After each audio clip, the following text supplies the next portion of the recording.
Hi, I'm Scarlett Johnson, and just a quick update. It's much later than I thought, but I've been doing a lot of prep work for the Women's League of Voter Forum, the candidate forum for Mequon Thiensville candidates. There'll be 4 of us. We're going to be doing that on Monday. So I'm just kind of going over a lot of things and getting adequately prepared. There is really good news, and as of today, I believe this sent out noon today, face coverings and MTSD are now considered optional at all levels, including 4K and early childhood programming. So this is great. I really think that the moms did a super great job showing up to the school board meeting, and lots of emails, and mainly those emails were in support of masks being optional.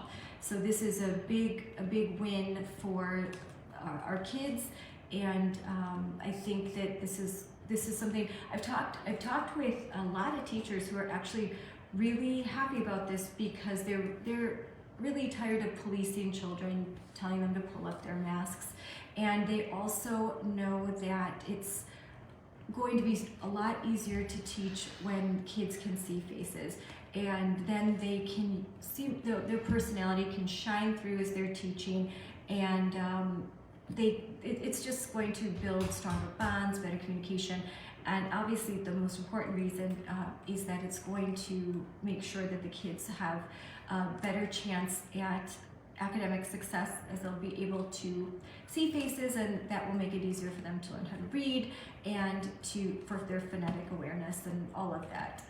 So this is all really good news, and masks are going to be optional on the bus. So this is all really good news. We are at the end. This is now the endemic. The next step is to dismantle the COVID-19 mitigation policies, and I believe the board meeting on March 7th is going to address just that. The end of this 2-year-long, for some, a struggle, and you know we're at the end of the tunnel. We can see the light. This is amazing, and I could not be happier. So again, thanks to all the mama bears, and I think we should all pat ourselves on the back.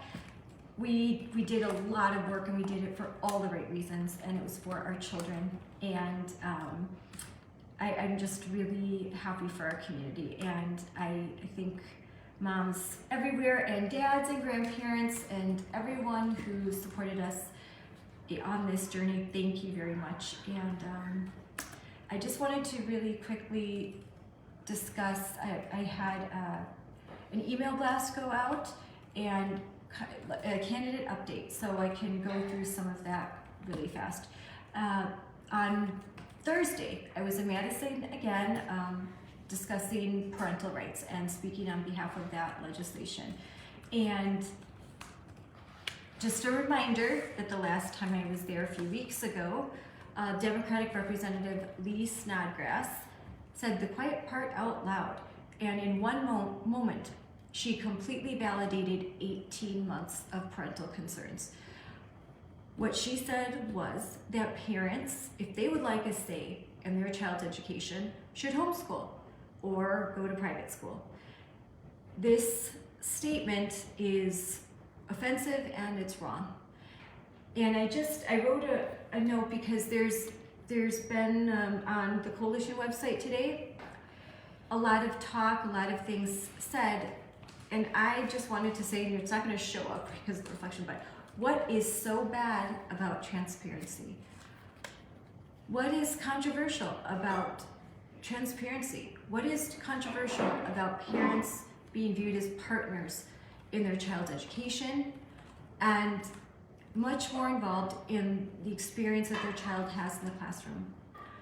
Parents want to be allies with those who educate their children. They want to be able to not direct what curriculum is chosen. They would like to have a say in the curriculum that is used. They would like to have a seat at the table. They would like to have the ability to provide input.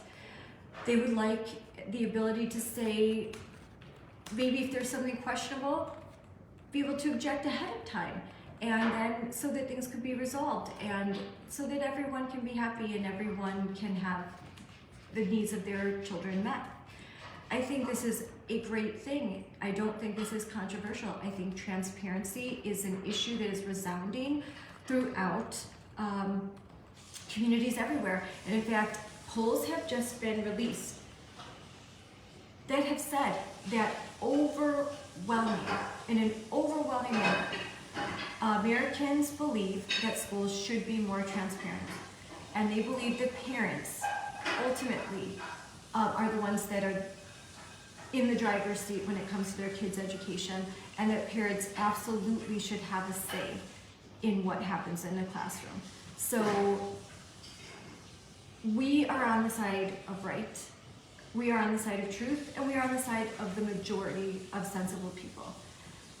As I said when I spoke, this message just should be understood by the establishment, who continues to dig in their heels and fight so fiercely for the status quo.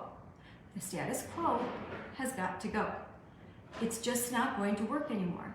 We live in this pre-pandemic world, and parents now and others, and maybe even aunts and uncles and grandmas and grandpas, they have had a peek behind the curtain, and there are some things that they did not like.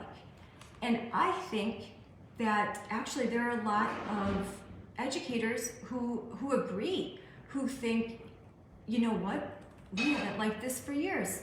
These are things that we've tried to bring up, but no one listens to us. If allying with parents, teachers, and educators could actually make some big changes that would be beneficial for all. I'm going to discuss that more. It's late, it's Saturday night, but there are a lot of really interesting points that I've made. I have been in constant conversations with retired educators, educators from other districts, educators that live in this district, educators that work in this district. There's not a hive mind. Not all people think alike. One teacher isn't the voice for all teachers, just like one parent isn't the voice for all parents. One PTO member isn't the voice for all of them. There are differences. Everybody is different, and we should respect that. This sort of hive mind thinking, this isn't desirable, and it's not beneficial for our community, and we need to break away from that and allow others to have a seat at the table.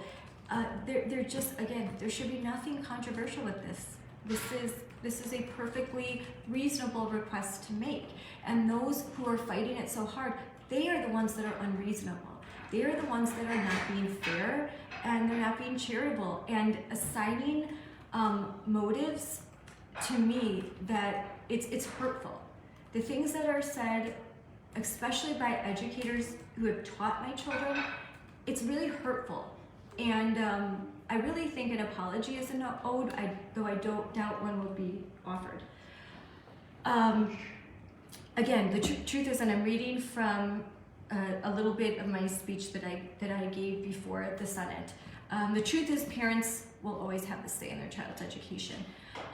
Parents are partners with those who educate their children, and school board members that represent tax-paying citizens who elected them.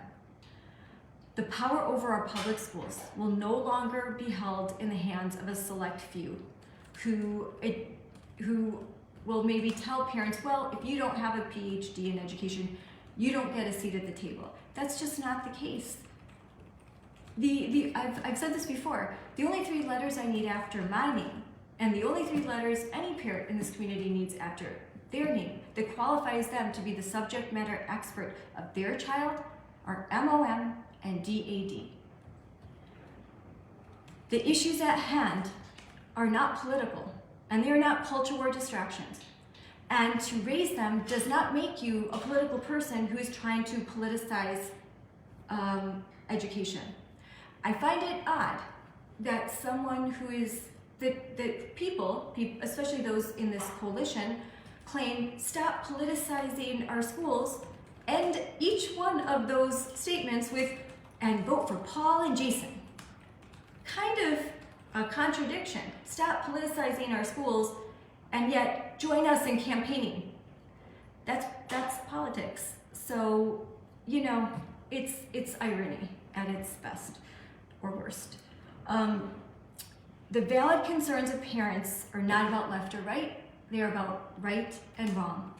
These are not left or right issues. In fact, today, or not even today, over the week, I have had many very intriguing, very eye-opening and illuminating conversations with people who do not think like me on every issue. But we have come that when we meet and we talk, and we get some coffee and we look in each other's eyes and we talk about each other's kids and our experiences, we have a lot in common, and we actually share a lot of goals in education. In fact, we had more that we agreed on than we disagreed on. And now that a lot of these issues with the pandemic are being put aside, what's great is we agree on so much. Those things, we need smaller class sizes. We need to attract more educators.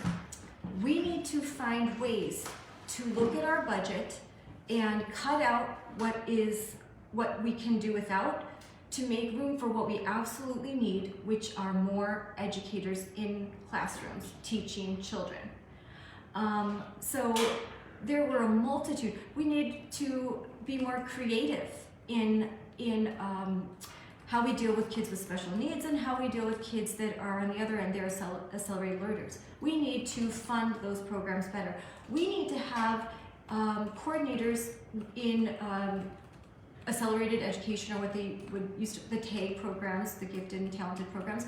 We need to have a coordinator or that is providing services that parents find useful and that they actually know what they are. Often parents with kids in those programs don't even know what's going on. They don't know how those services are being provided.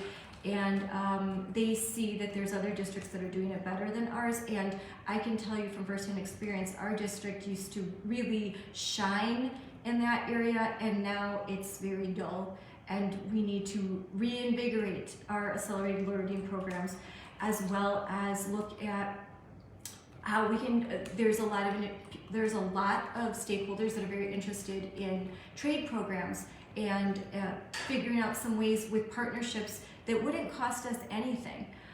We could have some partnerships with companies in this district.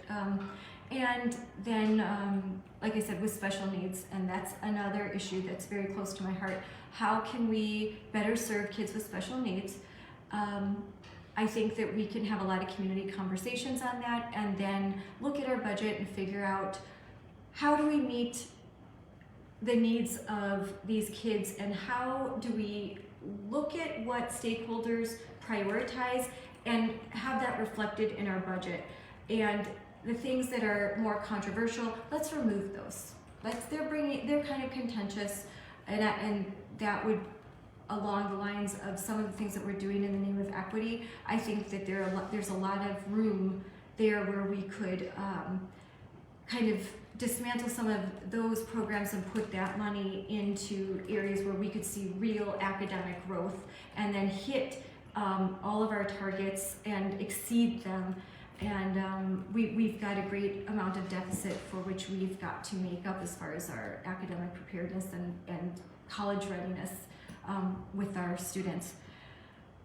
What we need to do is look at the things that work and increase success, and those that will not leave kids feeling detached and less motivated, and remove those. So let's focus on what is successful, and let's remove that which isn't, and which is just proving to be wasteful, and get it out and figure out something else that we can spend that money on. And there is plenty. Again, we need more teachers.